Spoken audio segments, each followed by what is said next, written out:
سازمان بین المللی حق ندارد به ملت فلسطین اعتراض کنه که چرا در مقابل رژیم قاصد صهیونیستی سینه سپر کردیم.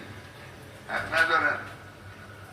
اون کسانی که کمک هم به ملت فلسطین میکنن وظیفه خودشون رو انجام میدن.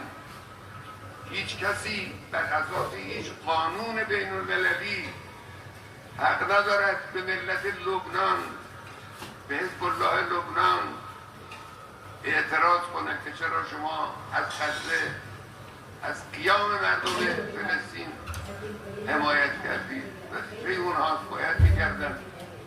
این دیگه هم حکم اسلامی است، هم قانون عدلی است، هم منطق بین المللی و جهانی است. فلسطینی ها از خاک خودشون دارن دفاع میکنن.